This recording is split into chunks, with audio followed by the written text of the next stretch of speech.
Okay, so I just said, look, I want to set myself up to win.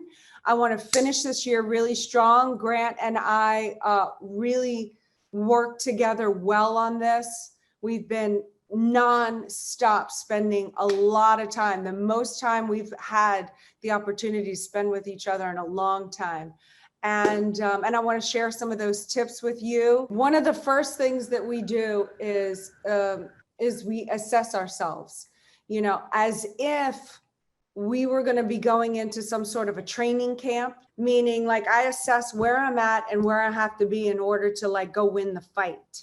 So, and what I was saying is we've assessed where we're at the end of this year, which is really incredible. And again, I'm going to toot my own horn, because what is the point of a horn if you can't freaking toot it? That just sounds like torture to me. But what I said about the haters is when COVID happened and the haters came out, you know, I'm sure everyone went through their own stuff. I mean, we went through some gut wrenching situations. You know, we had to lay off people as a business owner. We took a lot of heat for that. Oh, they're rich people. They don't care about people, whatever, you know, whatever people want to say. I can personally tell you I was gutted. I'm very sensitive. My goals and my aspirations are we want to have thousands actually, if you want to know the truth. That's how big we want to go. We want to have thousands of staff and employees and families and community that we're helping and are winning from the Cardone empire. So that's a goal of mine. So having to let people off and really affected me. However, there was a certain department that wasn't up and running, and to protect the viability of the staff that we did have, we had to let a number of people go. And of course that came with a lot of heat, and I'm very sensitive. So I was hurt by that. There was also the fear, the anguish, everything that was going on. God, I don't need to repeat it all. I mean, we all experienced, we all lived through it. But I did make a decision at that time that I was going to get on the other side of it bigger, better, and more stronger than I was at that point. And I also set up what I needed to do in order to become stronger and all of the things I needed to accomplish. And so I have come a long way, and I can give myself a pat on the back, and I can give Grant a pat on the back that we made it through it. It was a bumpy ride for us in the beginning. It was hard. It was difficult. It was one of the hardest periods that we've had in our own marriage. That's personal, but I promise to be transparent when I can. And I'm telling you, that's how it was for us. But what I did then is basically what we're doing now at the end of the year, which is at that time we assessed where we were at, what we needed to protect ourselves against. And that's what we're doing now to set up ourselves to win. Number one, we're assessing ourselves. Where am I at? Where are my strengths? Where are my weaknesses? Where do I need to improve? Who do I need to become in order to be where I want to be in the future? Because I made a promise to those haters that I was going to make everything that we had previously done look like child's play. So if I was going to make the haters hate me even more, by where do I need to be? Who do I need to be? Assess yourself. So I took some accurate assessments, and I realized, look, I needed to put in more wife time. I needed to put in more family time. I need to put in more business time. I needed to train myself. I needed to get healthy. I needed to get my nutrition in. I needed to see where I needed to lay off sugar. I'm just running through the whole things. What layoffs, the news, blah, blah, blah, blah, blah. One, assess yourself. Number two, decide that you're going to get in the best shape of your life and you're going to win the fight. That's number two. Number three, make the plan. How do you do what needs to be done? You have to make your plan. Like, what are you going to do to get there? Are you going to take a business class? Are you going to train? What is the plan? Like, if money was not an option, what would you be doing? Make the plan. So write it all down. Who do you need to be around? What mentors do you need to listen to? Like I'm training boxing. I need to go with a guy who's an MMA guy, who's a UFC guy, who's fought in numerous fights, who actually is a black belt, who knows what he's talking about. So he can tell me things like, put your hands up.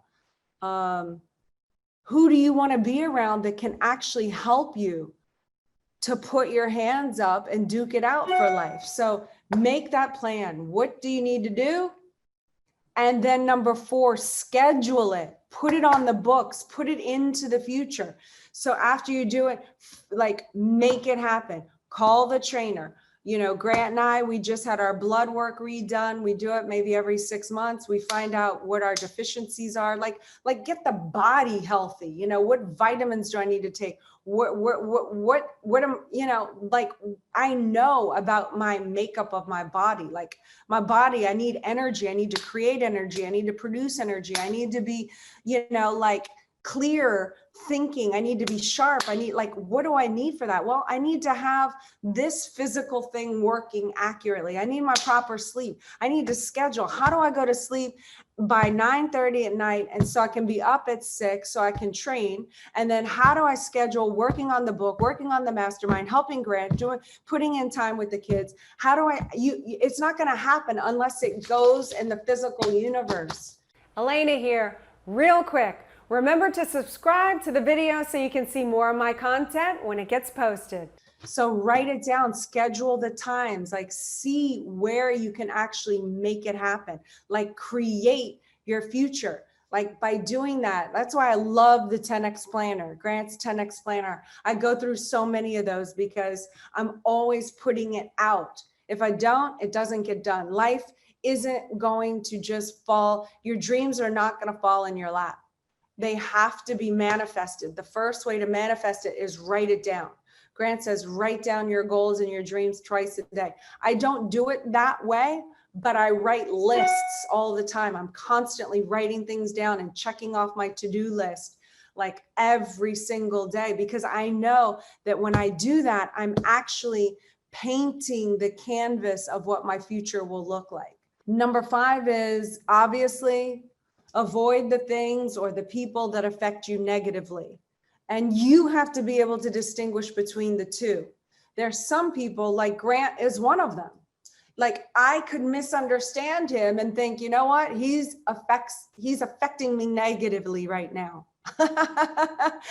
Okay. If I didn't understand the difference between this, there's some people that affect you negatively that are actually seeking to harm you and to suppress you and to make you weaker. And there's some people that you might perceive are affecting you negatively. However, they are actually pushing you to greatness, and pushing you to greatness doesn't always feel good. So I don't want you to get confused between these two. It's not about a comfort thing. It's about really being able to see who is pushing you, but it's ultimately making you better and reach your goals, versus who's really negatively affecting you. And I say this in my book, and I don't want to go deep into it, but the people who affect you negatively are the ones that will start making you doubt all of your strengths. They start picking on them. So there was this one person, right? Like I pride myself. This is just a classic example of the people who affect you negatively, but may be hard to detect. Okay, because I pride myself on my hypnosis skills. Like I feel like I'm very observant. It's definitely a strong suit for me. I can see through things, although I'm very naive. So I have to have a filter in place for that, where I run everything by, am I being naive? Am I being naive? I have to run everything through that filter because I know that's a weakness. But back to my strength, which is I'm a visionary, and I vision, and I have a great grasp of people, and I can read red flags. Okay, so I pride myself on that. As you can see, I'm proud of that. I'm like, yes, I have avoided a lot of wrongs. And you know what? That's a stat that can't be graphed because it's not an airplane. It's not a big company win. It's not, you know, we closed on $100 million real estate asset. Those are stats, right? But nobody can graph all the stats that you've succeeded at by avoiding and saying, no, I'm not going to do business with that person. No, I'm not going to have that person in my life. But by doing that, you just saved yourself from either going under, or you gave yourself a push. You understand? So I pride myself on those. But I had this one person that I used to hang out with, and I loved this person. It was great. And it was really hard for me to detect for a very long time, because you feel like some people are your friends, but when you're cloudy. And so this person would say stuff like, they would always bring up this person that I had let into the inner circle, and I had, really tried to mentor and help. And, I just, I went above and beyond and let this person into my circle. And then, of course, hey, you don't train with your hands up, you let your hands down, you get smacked in the face. Well, that person then came back and became one of these little noisemakers, oh, the Cardones, I got all I could get out of them. And I don't have them as my mentors anymore. And like, okay, all right, you go off and do your own thing. Bye-bye, and make noise while you're at it, and fine, hurt my feelings, punch me in the face, I don't care, I'm going to recover. But this person who's now my friend would always mention the person. I'm over the person. Go, be gone. I don't care. I don't even have time for that. But the person would always remind me or tell me, oh, this person, that person, oh, that person's saying this or this. I'm like, why? Because every time that person would mention that person and what they're doing and what they're saying and how they've said some other bad thing about me or Grant or whatever, it reminded me that I made a mistake. My strong suit, I observe, I keep all those kind of people away. I made a mistake. I let them in. I let my guard down. I was caught off balance, but the person keeps nagging at it. So I'm not mad at the person, like go off and do it. I'm mad at myself. You understand? It makes me start self-doubting myself. That's my strength. You see, my strength is, I'm able to detect these people and I'm freaking great at it. But every now and then a few come in. Okay. It happens. Okay. But the person that affects you negatively will all of a sudden start getting you to doubt all of your strengths. And God, I messed up on that, and I messed up on that, and this and that, and why did I do that? Now maybe I'm not as good as I thought I was. And you see, now I'm in a mind. They got in my head, and I'm training for a fight. I can't let them get in my head because then they're going to get me again. So anyway, that's how you make the distinction between the people that affect you negatively, who to avoid them, what things affect you negatively. You got to know yourself, which goes back to number one, assess yourself. I know I can't turn on the news. I can't turn on TV. I can't. I get all wound up about it. It just upsets me. I can't be around certain people because unless I'm going to go down that road, whatever it is, the mission, the project that they're getting me all wound up about, unless I'm going to try to go do something about it and create the solution, I can't go down that lane. I got to stay in my own lane. Which is I help people fast track their way to success. I cannot get sidetracked by worrying about if my Second Amendment rights are going to disappear because I'm a gun advocate and I compete at guns and all. I can't worry about it. Don't talk to me about that.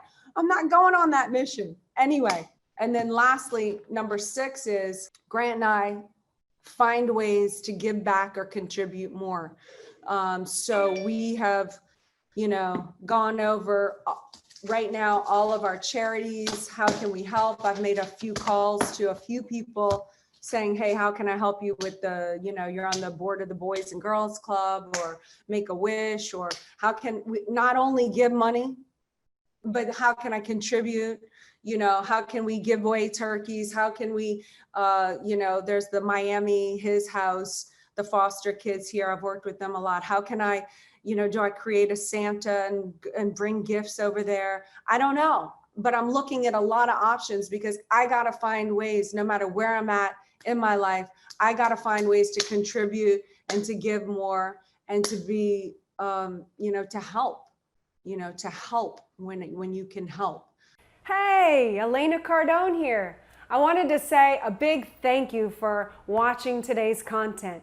If my content encouraged you or helped you in any way, I would love it if you would hit the like and share it with your friends so that we can all build our empires together.